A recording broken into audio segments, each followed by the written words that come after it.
Hey guys, and welcome to season 3 of the Us People podcast. I'm your host, Savia Rocks, and in this season, I get to make my guests laugh, cry, and even make them think about life a little differently with the questions I fire over to them, which digs into their lives and professions a little differently. We even had a chance to change up the intro, giving you a fresh, new sound. I look forward to sharing season 3 of the Us People podcast with you. Let's go. This is Bryan Wilson. I'm a producer, mixer, engineer. You're listening to Us the People podcast. Nope.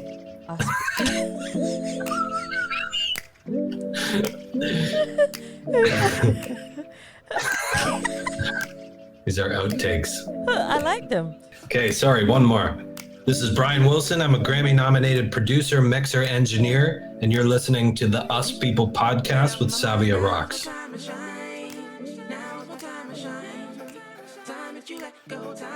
Hey guys, and welcome to another episode of the Us People podcast. I'm your host, Savia Rocks, and today I'm humbled to have Bryan Wilson here with me, also known as Boom Dice. I love the name. Bryan is a multi-Grammy nominated music producer, songwriter, and mixer. Bryan, I want to thank you so much for taking your time to come on the Us People podcast. How are you?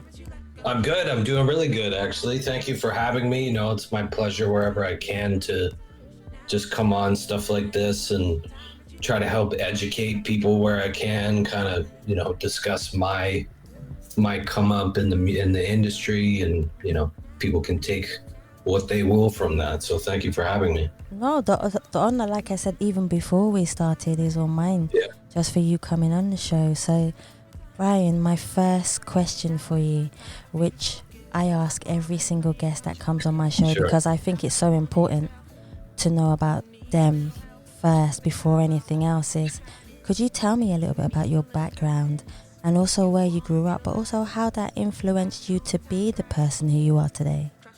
Sure. Yeah. I mean, I've been based in London now in the UK for probably the last, coming up maybe almost 15 years or something. Wow. You wouldn't be able to tell it because originally I'm from Toronto in Canada. So I grew up there. You know, Toronto's a great multicultural big city feel, almost kind of like a New York, but on a smaller scale. So there's lots of influence from, you know, all parts of the world. But I'd say kind of one of the things that has sort of formulated this path for me coming into the music business was early on. You know, I did stuff like sing in a church choir and like play violin in a kids orchestra and stuff, which was at that time not necessarily my choice, but that was just kind of part of the schooling system that I was in. But my parents fortunately brought me to the Caribbean a lot, so places like Cuba, Dominican Republic, Mexico, and things like that. So I had a lot of influence, at least musically, from salsa music and you know, different Latin flavors, just simply by going on trips as a kid. So, and then of course, growing up in North America, you know, the influence of hip hop and all sorts of different pop culture items, you know, Michael Jackson, Hulk Hogan, all that, you know, those kinds of things just, you know, would make me go nuts as a kid growing up.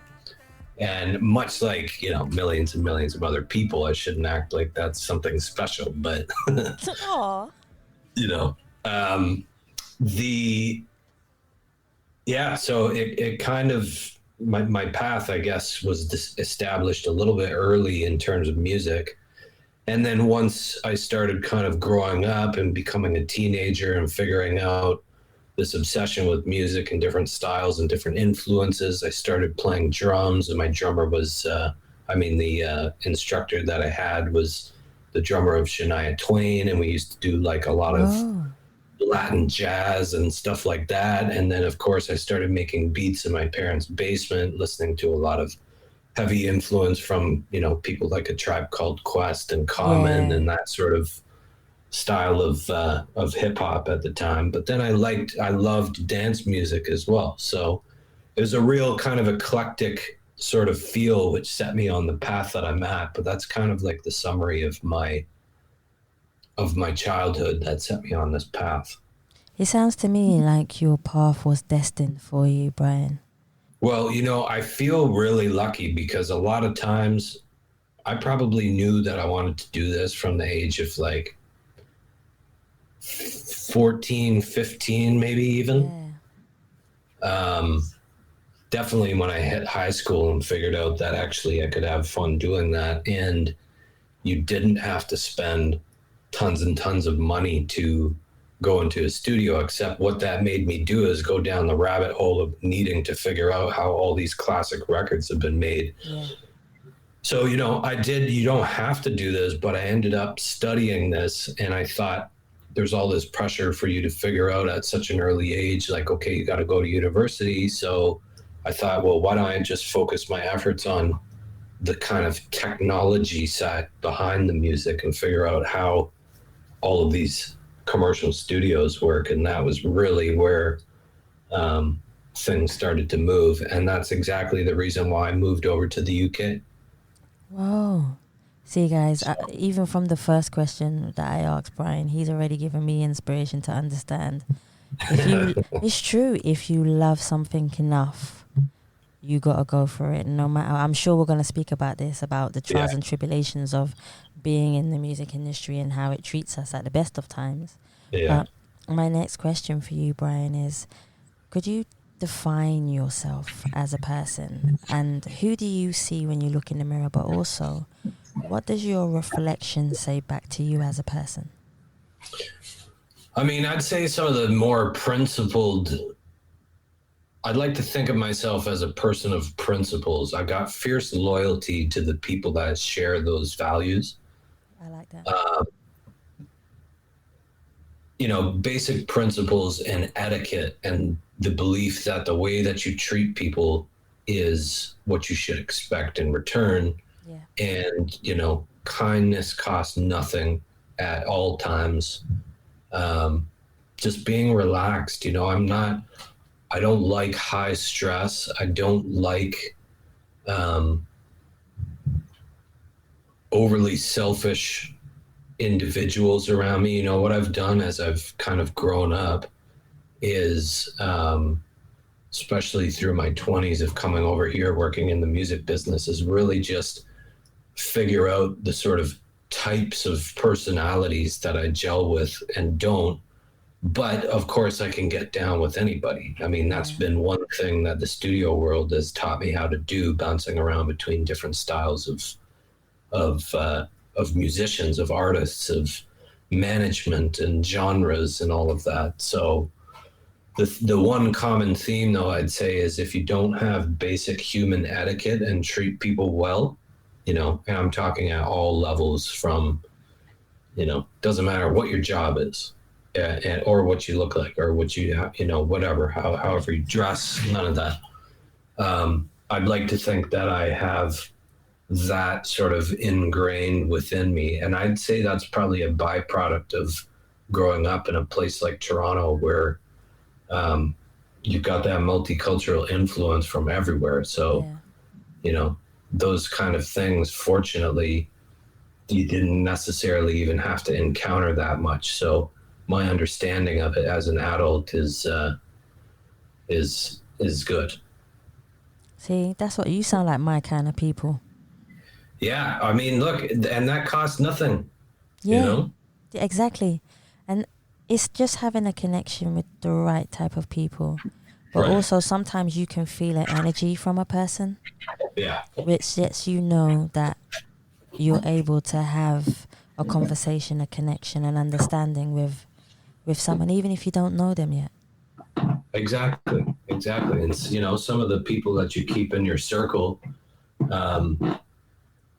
are just that way. You don't need anything from them. They don't need anything from you. You just vibe together. Yeah, definitely. I definitely love that. So, Bryan, tell me a little bit about, the music industry is not an easy industry to get into. No. I know a lot of the time we have to know somebody who knows somebody to know somebody for you to be able, especially if you're self-employed. Yeah. And it's hard for photographers, for anybody Exactly. who's doing anything that is self-employed. It's hard because we're always doing triple the work, Yes. finding the clients, doing the work. But for you in the music industry, could you break down for me a day in your life from when you wake up in the morning and you say, you know what, I'm gonna either mix, songwrite, Right. produce, just so people can have a better understanding of what Sure. you do, so you can guide them through the process, that if they wanted to do it, how it would all work. Well, I think for me to properly answer that question, I probably need to go back to at least clarify the beginning, because you don't just start by wearing all of these different hats and successfully executing at a high level, right? You need to kind of have your entry point established first. And for me, instead of what I felt inside was, okay, I knew that I was capable. I knew I had lots to learn, but I didn't have the experience, which is most of the problem that's in the creative industry. So I thought, how am I going to call myself a producer if really I'm just, casually making some some beats here and there, working with people as a hobby. But how am I going to call myself a producer if I can't walk into a studio anywhere in the world and know what all of the equipment is? Yeah. Right. So I thought that what I should do actually is work in studios first. So I decided, okay, what would you do? You become an audio engineer, right?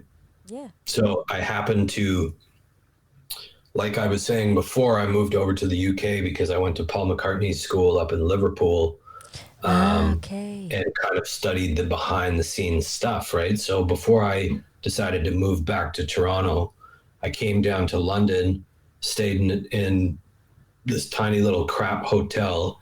And before I left, came down from Liverpool to London, I just jumped online, researched all about 10 to 12 of the top studios that had any big name clients, called them in advance, made sure that I knew who the studio manager was so that I could get a package together with my resume, examples of my work, cover letters, whatever else was in the package, just what you would normally do to apply for a job, right? Right. And I hit them all up. Of course, most of them didn't have time for you, but there was one that offered me a job at the time called Dean Street Studios, which actually is still around, but I couldn't take that one because my business wasn't finished in Liverpool yet. Okay. But I got my foot in the door with this company called Moloko Studios, who offered this work experience program where you didn't even set foot in a studio. Basically, all you're doing is getting tea for people, cleaning, just doing all the stuff that obviously nobody ever wants to do. Yeah. I've been there. Yeah, exactly. So I did that, and that was just like a month or something, and there was nothing for me. So I went back home. There was even less going on. I found myself doing this TV show for the Major League Baseball team there for the Toronto Blue Jays. And I was just like, well, I don't know what to do here. There's like 2 studios and no jobs here. So, do I try to get myself to New York? What do I do? And, fortunately, about 9 months later, just as I was thinking about maybe switching up what I was going to do, Moloko Studios here in London called me back and said, there's an assistant position opening. Do you want it? Cool. And so I basically just said, well, how long do I have? Because I'm coming back from Toronto, and I can guarantee you, if you actually reserve that job for me, I'll make sure that you don't regret it. So, within a month, I had moved back to the UK. Now, that was only possible because I have a UK passport as well. I should add that. Visas don't work that quick. Let's be real. That's true. That is definitely true. But, fortunately, Moloko gave me the chance, and these guys they're still kicking too. These guys turned out to be the biggest studio company in Europe. Whoa. So that was, I think, in 2009. And then from that point on, basically, to kind of, roundabout way to get to your question eventually, but from that point on, 2009, cut my teeth with some of the best people. My very first session here in London was the first Florence and the Machine album with Paul Epworth, who went on to, obviously blow up with Adele, and he did Coldplay and U2 and all these big, big names.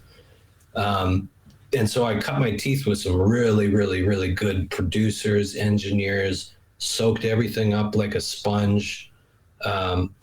Different studios every day, different studios every week. Obviously, that comes with all of its different sets of problem solving and all of that. And, progressed basically to the point where I was a very in-demand studio engineer for this company, Moloko. And that went great, lots and lots of good credits with big names. And then I just sort of, at every step, you sort of realize, okay, do I like this? Or can I see this being viable in 5 years from now? Yeah. Or can I see myself wanting to continue doing this in 5 years from now? And in my case, a lot of it, and it still is changing. This is why I've been doing all these different roles, like writing, production, mixing, engineering, is because at every stage you realize actually the goalposts are constantly changing. Yeah, that's true. I totally agree with you there. And like your need for expansion and your need for different challenges, just as a creative person, just changes. So, that leads us basically to now where I can do all of these different tasks because I've put in the time to actually learn it and achieve at every stage of it. Yeah.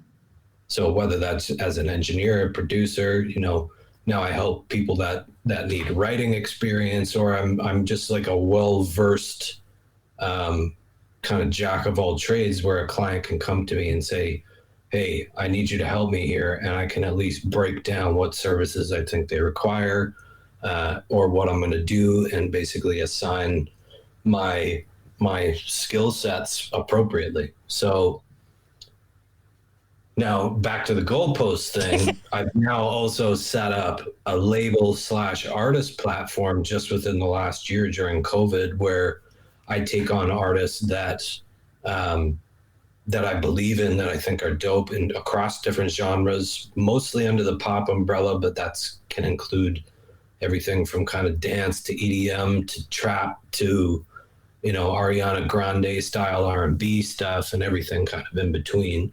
I'll take those artists, kind of, do what I do best, which is from the ground up, kind of work with them from everything from marketing and so on. So, including making the music with them. So that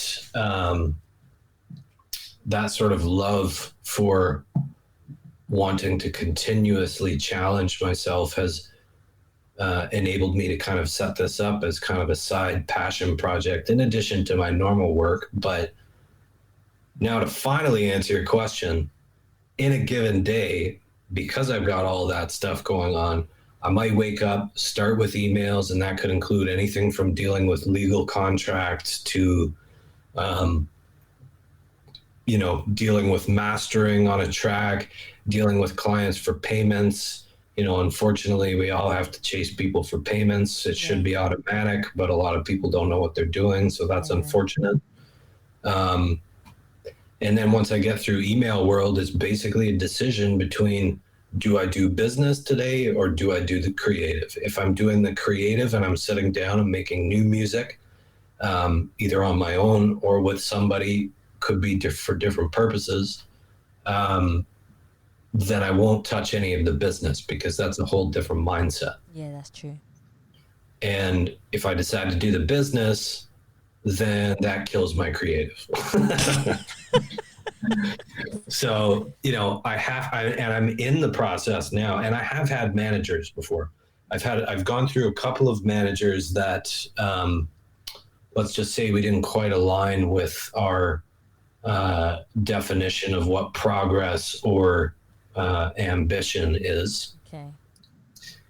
And So I'm in the process of looking for both on the personal side of my kind of Brian Wilson career, plus the Boom Dice and the Boom Dice Presents artist project and label. I'm looking for that assistance, and it's about aligning with like-minded people where I can actually relinquish some of that control, which actually is going to completely just free me up to do more of the creative. But that's kind of a very, very long-winded way to answer your question. But I didn't think I'd be able to tell you all of that stuff without knowing the rise up. I like the way you broke it down, because you really did emphasize on the things that matter and the direction of how the music industry can be, especially with the manager part also. Yes. I know. I mean, that's probably a whole other question, but there's pitfalls all over the place for people starting up that promise a big game. It's like the same with, music distribution companies and labels. And it's just littered. The internet is littered with people that say they can do stuff and just don't achieve anything. Trust me, I totally understand that part. I worked in music publishing for about 4 or 5 years, and the things I saw in the background of how many talented creative people do not even know what publishing is, do not look at what a publishing contract, how powerful a publishing contract is. It's amazing. And I don't know if you would agree with me, Brian, but I would say to anybody out there that if you are an artist or creative, and I know you guys love being creative, learn about the business side of music publishing, because that is like having the crown jewels in your hand. And to be honest with you, that will feed you for life. And it's so important that you read before you sign. Don't just sign just to say you've got a contract. Read everything. Get someone else to read it too. I don't know if you want to have any intake on that, Brian. Is that something that you want to talk about? Oh, yes, absolutely. I mean, I've made it the Boom Dice Presents platform. That is our, that's what we preach. We preach the education side. Anyone that we do work with, we make sure that it's simply laid out to begin with, so that before I even click a mouse or before I ask anybody to do anything, and that includes whether you're a session musician, whether you're a co-writer on the track, whether you're the artist themselves. I make sure that everybody understands what the splits are for all rights of a copyright. And actually just today, I went on a bit of a spiel on my LinkedIn that basically just posted the music copyright explained, and it's more UK specific, but the overall concept applies to anybody that's getting in the industry. Know how the different sides of a copyright breaks down. I can't tell you the amount of people I constantly even now still battle people to make sure that they understand what they're doing. And sometimes you can tell them 5 times and it still doesn't sink in. It's because they're so caught up in the other side of the media and the fame. They forget that the business is what's going to make them survive. Yeah, exactly. And it's about the longevity, Exactly. All the artists that we're talking about still today have at least lasted for, a few years or more than a few years. Like, look at someone like, what do we got? Beyonce, Rihanna, I guess you could still say Madonna. You could say, Bruno Mars now is starting to get to that status, and all of these people are talented. They change with the times. And, I'm sure that they got their business straight from the beginning, and they may have loads of excellent team members from the beginning that a lot of people don't have access to, but it is really worth understanding that yourself first so you can make educated decisions on who you're negotiating with. And that is whether you're a producer, you know, even as a mixer, you still should be getting royalty points on certain jobs. So how are you going to cover that? How is the contract going to be written up? How you got to make your decision on how you deal with those things, where keep in mind, a lot of creatives don't want to talk about it, probably because they don't understand it, because they think they're getting screwed. I totally agree with you there. See, and this is, I wish there was, I love what you're doing at the fact that you're breaking things down for people to be able to understand that the music business is important. And even before you get into a studio. Oh, I mean, we haven't even talked about that yet. And exactly. And there's no reason to, because there's two things I'm going to tell people out there. If you don't have basic etiquette and the ability for you to behave in such a way that is personable, likable in whatever situation, even high stress situations, and you understand the music business, those two things are going to get you a lot further, because anybody can develop musical skill. Yeah. You know, obviously it comes easier for some people than others, but I've also, on the flip side, met a lot of people that have amazing musical skill, but you don't want them even close to you at all. Oh, yeah. Oh, you hit the nail right on the head when you said that. Yeah, and for some reason, a lot of those types of people have wound up on the business side of the music industry, which is why we find ourselves in such setup in such a mess. Yeah. Because it's built in such a way to not afford certain opportunities, or to keep those potential opportunities confusing, because it's run by, you know, an old school system of major record labels. I think you're an activist of music, but you just don't know it yet, Bryan. Maybe. I feel like by setting this label up, things are really starting to kind of make sense to me in terms of the type of help that I do provide to certain artists. And keep in mind, you know, this is just kicking off. We're only about 5 releases deep, but hey, one at a time. That's all it takes, one at a time. Yes, exactly. But every single one of those things that I'm talking about, I'm passionate about it. It bothers me when people don't understand it. And it also bothers me when people choose to specifically ignore the fairness within that setup. Yeah.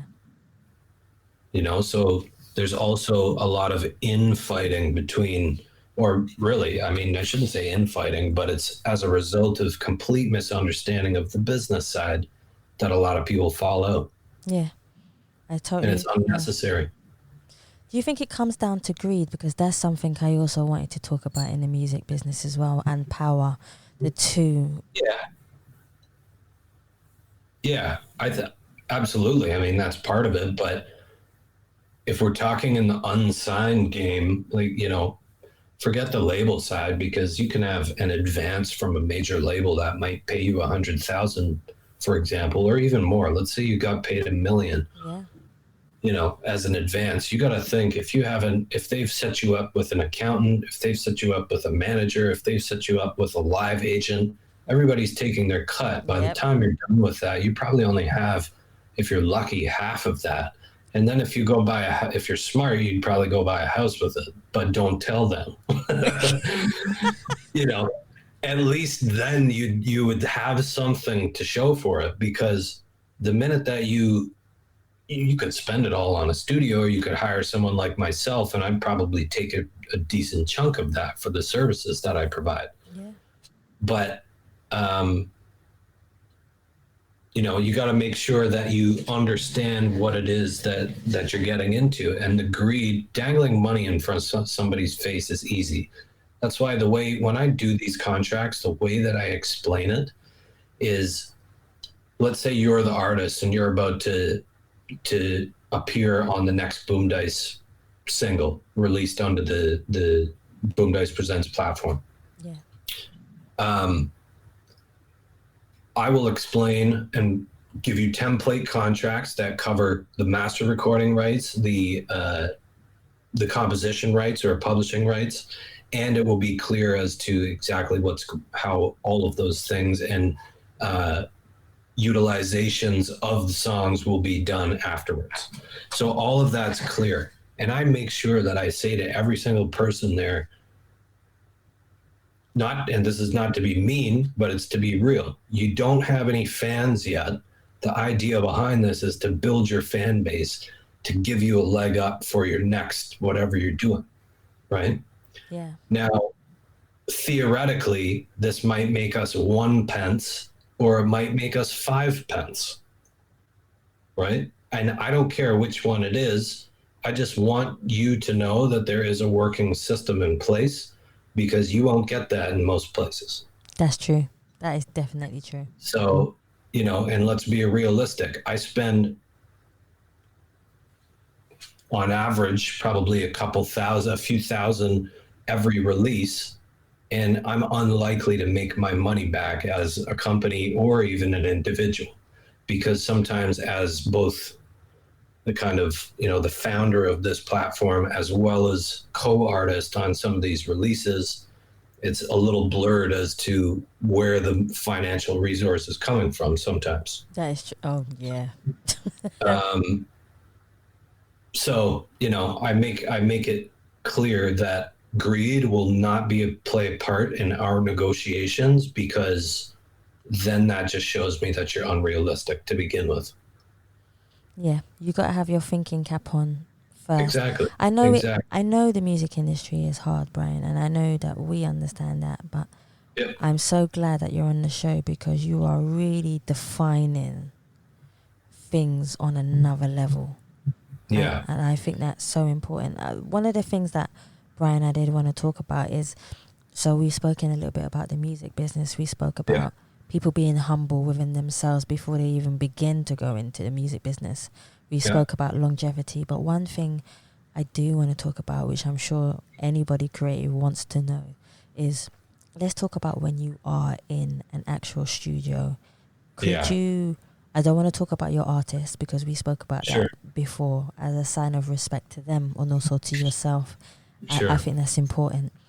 But could you break down, for example, if you're new and you want to be a sound engineer, or you do want to be a producer, could you talk about the equipment and the software that you would want to buy? Because some people think you have to spend thousands and thousands and thousands of pounds for you to start. But from your point of view, what would you say is good to buy and good to use software-wise and equipment-wise if you're a beginner or even intermediate?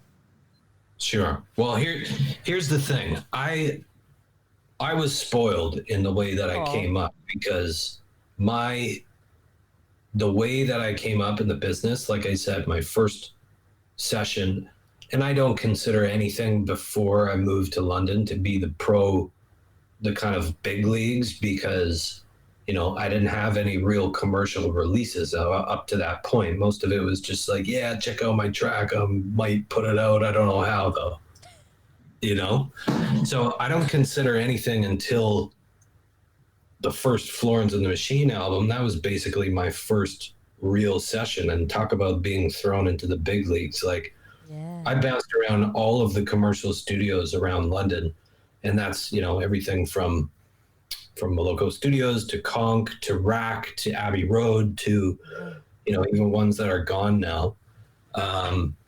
And I say spoiled because obviously they have all of the classic gear, different consoles, different everything, huge speakers, whatever you wanted. So I cut my teeth on that, and I learned first. But when that became impractical, for example, as a producer, if I wanted to just go cut a vocal with somebody, I would have to go pay at least £500 a day just to go into a studio to do that. Yep, that's true.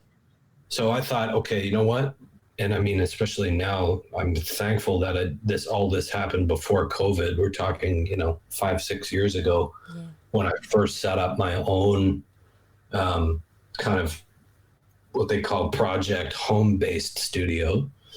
I worked hard to basically get software equivalents for every single piece of hardware that fit my workflow in those commercial studios. And that took a couple of years. But if you look at my setup here, it's not very complicated. I've got a couple of instruments. It's all computer based. I've got an excellent set of monitors. I've got one interface made by Universal Audio. And then I run just tons of software, and I've managed to figure out equivalents so that I'm the only one that knows something was done in a hotel room or a bedroom or wherever you're working. Yeah. And that takes time, that takes practice. It's not going to happen overnight. But the reason that I illustrate that is because most people that are coming up are doing it home first with aspirations to hit the big leagues and big studios. And, in my honest opinion, yes, that stuff is nice and it's fun to be in the studio and be, at that level, because to be honest, a lot of people just like going to studios because they think it's cool. Yeah, that is true. Right. And it looks, obviously it looks cool, but, it's not necessary. And that's coming from somebody who, has worked with some very, very good people at, top of the top levels who might have done some stuff in their bedroom. Yeah. And I think that conversation, used last year as an example, like Billie Eilish cleaned up last year at last year's Grammys, and everything from the kind of producer engineer perspective that I was seeing out in press and everything was stressing how it's possible to achieve with very little from home. It's possible to achieve great things. I like that advice. That's really good advice. That and that's how I work now, right? My setup is basic. I try to not buy lots of gear because I know I'm just not going to use it. See? So you said to yourself, simplicity is the best way forward for me. Yeah. Now, I didn't think that at the beginning, because when I was transitioning from the commercial studios to a home setup, I'm like, this is impossible. And I'd like walk around my place. And you have all the distractions of, not leaving your house to go work somewhere. And this is also relevant, obviously, for everybody in the last year from COVID. Yeah. You've got all those distractions, but you have to force yourself to find that workflow. And now I'm the type of person, I can wake up, I could go straight to work at 8 a.m. or whenever I want, turn it off in the afternoon, and I can turn it on, turn it off whenever I want. How do you stop? How do you stop yourself? I know this is going to be a difficult question even for me, but yeah. you might be able to answer it better than I can, because I know it's difficult for me. Yeah. But how do you stop yourself and say, that's enough? Because I find it, even as a photographer and a writer, for me to say, that's it, Savio, you need to stop. But how is it for you? Well, it took a long time. It's really hard for me to say how it happened. I think just by repetition, one thing I never understood when I was working at commercial studios, I would work at least 16-hour days every day. And a lot of that is because you're at the whim of whatever client you have that day. You might be in doing a rap session or something that starts at 7 p.m. at night and finishes at 6 a.m. the next morning. And then, if your scheduling was bad, you might have a new session that starts at 10 a.m. So it's like, okay, well, do I even bother going home? Can I try to sleep? I don't know. And a lot of people rely on you for that, right? So that's true. I got stuck in that, and I don't know who made the decision that was a smart way to work your hours as a business, but it happens out there, and most people don't question it. They just think that, I work overnight, I'm going to be productive, and I think that just isn't the case. Yeah. Some people that works, but again, you might not see them in the daytime. You didn't see me in the daytime. Yeah, exactly. And if you find the thing that works for you, right? Right. For me, I was happy that I came out of that because I'm like, oh, I got so much freedom. I can tell people when I want them here. I can tell them when we're done, and I can just basically do what works for me. Yeah, I definitely like that. Yeah. And that's really the answer. Like for me, you have to find that creative window. For me, if I could get all my clients to be with me at like 7 a.m. and leave by 3, for example, that's my productive window. Come 3 a.m., I'm tired, I just turn it off. Yeah. And maybe that's me aging too, but No, it's not. Come on. You got a long time ahead of you, Bryan. I mean, I did just turn 80, so Stop it. but yeah, I don't know. That's a difficult question. It's not gonna be the same for everybody. No, that's true. I think you just need, like you say, you were right. Like you said before, you just need to find your window of what works for you. And I think for all of us, it can be challenging, and it also can be really difficult. Bryan, do you have any mentors that have taken you and said, you know what, I'm going to help groom you to be the person who you are today, to help you become the person who you want to be? Yeah, there's very few of them. There's a couple of influential people, one of which I've never actually even met. As a 16-year-old kid, there was this guy who's still going. He's a big mixer in the music business called Manny Marroquin he's in the US. He gets, assorted genres of all of the top stuff from here in the UK, over there in the US, all over the world. This guy is a top guy. And anyway, when I was a 15, 16-year-old kid looking to break into studios, I messaged him, and he actually spent the time to message me back. Wow. And gave me just, words of encouragement, like good luck. It's a very weird world out there. Be prepared for ups and downs and blah, all of the usual things that somebody would say once they have the experience. Yeah. But because he was the first one, that has stuck with me. And I've really tried to model the way that I work off of what he does. And, I'd say I'm moving, I have been going in that right direction because I work on tons of different styles all the time. And that's how I keep it fresh and exciting for myself. So I'd say he's an inspiration rather than a mentor. But one real mentor that I had, especially in the mixing world, was another American guy named Craig Silvey, who had a studio here in London in Shoreditch. And I cut my teeth with him learning the mixing sides of things, basically. And this was a whole other branch of the industry that I didn't really anticipate on, first of all, getting into or being any good at. And, it just kind of goes to show you never know. Somebody might open up an opportunity for you that allows you not only to make some money, but also to give you that opportunity to get yourself to the next stage. That's true.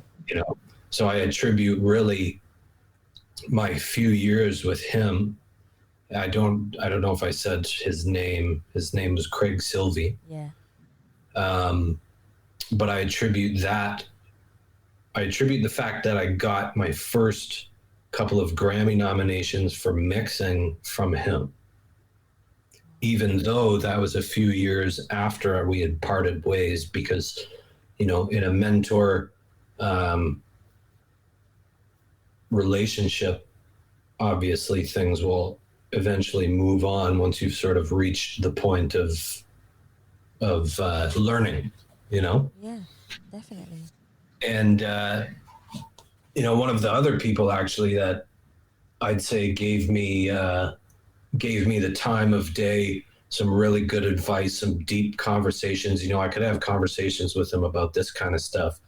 Just, it wasn't forced anything. And this guy's absolutely killing it. It was Fraser T. Smith.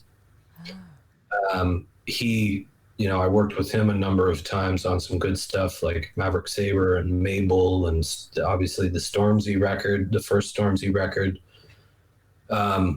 He really gave me some time of day, and we're not even talking that many sessions. He was looking for me to become his full-time engineer, which at that time I really wasn't looking to continue just engineering for anybody.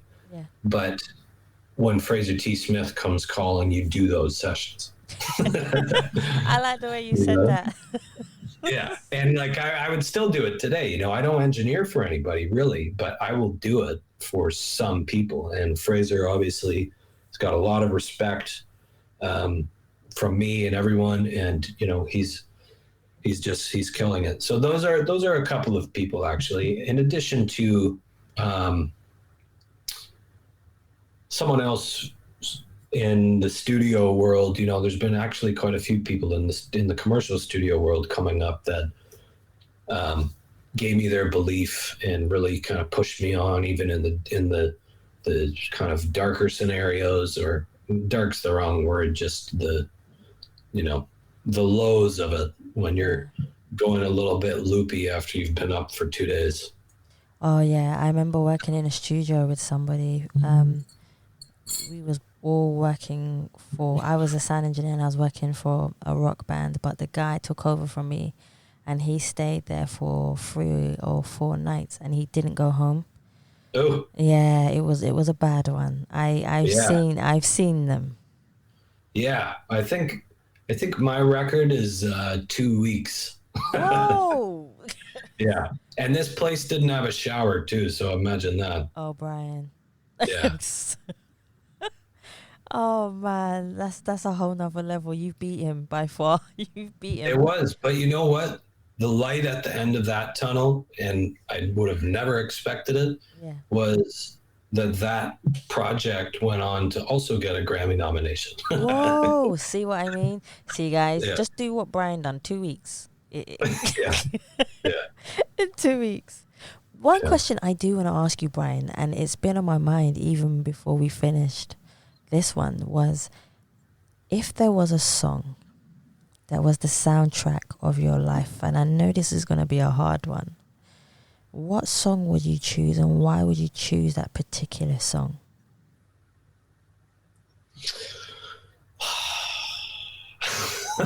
I got him silent for a second. Yeah. You see, I normally just don't even do these questions because I'll literally you'll have 20 minutes of silence on this interview. There's nothing that Eddie can't sort. It's so hard for me, because I've gone through so many stages of things that I thought so. I also don't really look back on things too much. Throughout a lot of different periods of the love and the passion for music never went away. The way that it manifests itself has just changed. So for example, like, I don't really revisit old songs that I've loved in the past anymore, because the way that my brain works now is really just work focused a lot. Yeah. So, and I guess you could say, what do I listen to for pleasure? A lot of times I'll actually sit down and play stuff that I won't really analyze, like different types of jazz. Again, we go back to the salsa, where I can just sit there and appreciate its musicality. Yeah, I like that. But put on a modern pop song or a dance track or a trap song, for example, and I'll just sit there and analyze the crap out of it. And that's just automatic, So I really wouldn't be able to answer what's the soundtrack to my life, because it just changes all the time. You know what? I actually like the fact that you didn't, but you gave me a breakdown of why. No, I like it because it shows me that it's so hard. There is so much music out there, and it's so hard. And we go through different times in our lives as well. So just because today your soundtrack might be, say for instance, a jazz song, it doesn't mean tomorrow, like you said, it might not be a Latin song, or the next day after that a gospel song. So it just all depends on the mood, the energy you were feeling, what's going on in our lives. So I like the fact that you broke it down like that. Yeah. I only have two more for you, Bryan. Sure. Which is my second to last one is, what would you like your legacy to be when you feel like you've done enough in the world, especially within music? How would you like people to remember you as a person? I would really like my career to be defined as, over the years, actually, in the last couple of years, because I do all these odd jobs and am capable of doing all these odd jobs with different types of people and different styles and everything. I've kind of got the nickname from some people that called the finisher. And what that basically means is whatever stage of a project you're at, I'll just step in and help you finish it, which is a big problem that a lot of creatives have, because you might get excited by an idea and then never finish it. So I help facilitate that. And I would really like to have the overall career looked at as like, wow, that person really was the finisher. They could bounce around between whatever it is, get the job done at any stage of a project. You know, for me, that's the pleasure that I derive from it. I'm not one of those people that sits there and will spend 2 years with you on a project. I'm just, you know, I know what my patience level is, and it's not suited to that. I like the way you said that. Yeah, you know, that's the nice way to put it. And yeah, you know, I feel like that is really the goal, but the way that that's changing, you're catching me at the time at a really pivotal change period where educating people properly and trying to actually make meaningful change that inspires other careers and gives people a leg up that I didn't have, and that pretty much every single person that I know didn't have. That is also where we're going. So how that factors in, we might have to come back again in 5 years and answer the same question. Do you know what? I would love to have an interview with you in 5 years' time. Sure. Yeah, let's do it. See, hear that, guys? He said yes. We'll do it on my yacht. How about that? That's even better. You know what? That's even better. I will have I'll have a rosé wine, and I will just chill with you. Okay. And I'll write your order down already. See, oh wow, I feel humbled. See, I'll bring the equipment, I'll bring the mics, you know, and perfect. We can chill and have a really nice, spontaneous conversation like we have now. I really enjoyed it. My final question. I think you have a gift. Do you know what? Before I even say my last question to you, Bryan, I think you have an incredible gift for when you were talking about finishing creatives' work with them to help them just be the best that they can be and make it sound. I think that's a gift. I think it's an absolute gift. I mean, it's not... I've never really considered it. I appreciate you saying it. I've never thought of it in that way, just because it just feels like a natural slot for me and like what I provide. Yeah. You know, but actually, when I think about what that does for people, it's a big deal. Yeah. Because even you saying it to me, it just resonated with me, and I understood how it feels to feel stuck for a moment and feel frustrated. And I'm sure you've been there. Yep. And you want to finish something.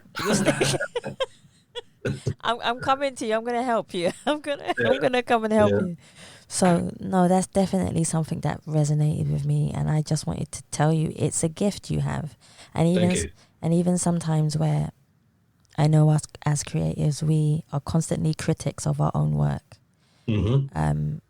But no, from an outsider and talking to you for an hour, I can see that you're passionate about your work. You have a gift to be able to help people pull out the potential within them to show the world what they can achieve. So, yeah. I mean, I try to apply that wherever I can. You know, the vast majority of people that I encounter just seem to kind of be lost in this unwillingness to either learn, develop themselves personally, professionally. You know, I also do, sometimes I just do consulting sessions with people and essentially do what you and I are doing right now on this podcast, and just talking through problems, because sometimes all you need is for that different perspective from a place of experience to understand how to get through some potential difficulty.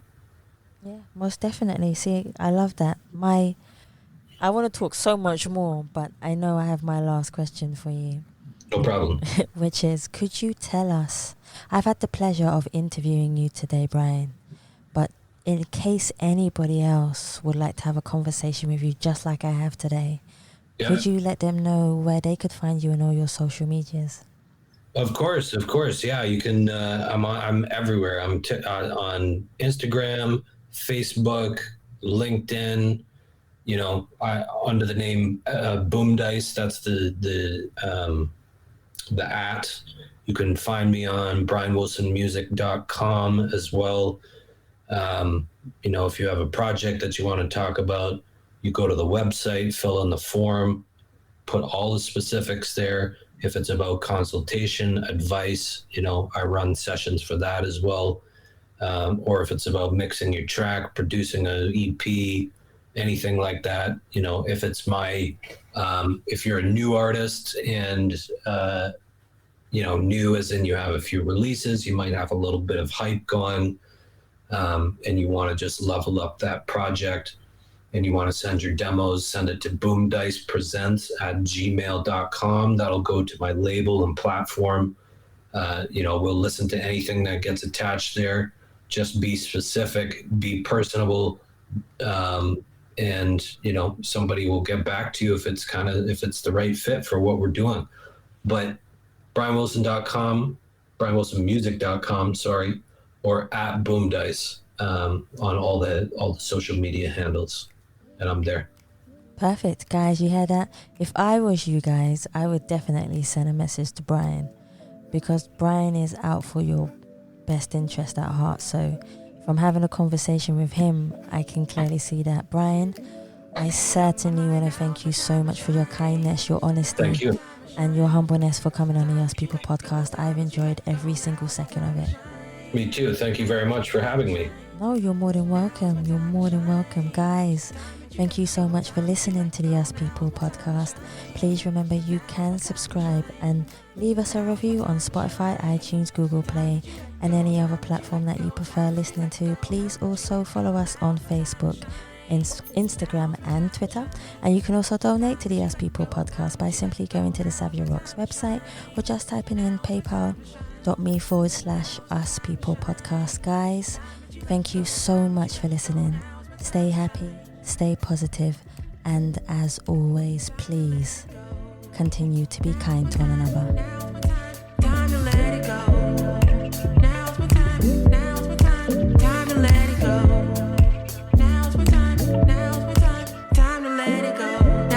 Time for me to focus. Stop all that playing hocus pocus. Stop doing it yourself. Good, yeah. I've been trying to get into radio, but no one will listen. Why not? Come on, you have the connections. They should just swing you in there. I don't know anyone at radio, and I don't know how to get voiceovers. You know, I've even gone to the point of writing out a Colgate commercial and being like, new Colgate, blah, blah, blah, blah, blah, and recording it and sending it. I like that. You know what? Maybe we should have our own show. Maybe that's something to look forward to in the future. I'd be down for that. See, right? Okay, this is good. I'm liking this. Just now? All right. This is, okay, wait. This is Sean Snow at Channel 4 News. I should put that up. This is Bryan Wilson. You're listening to the Us People podcast. I'm a Grammy Nominated producer, mixer, engineer, and artist. Let me do one more. It wasn't good. This is Bryan Wilson. I'm a producer, mixer, engineer. You're listening to Us the People podcast. Nope.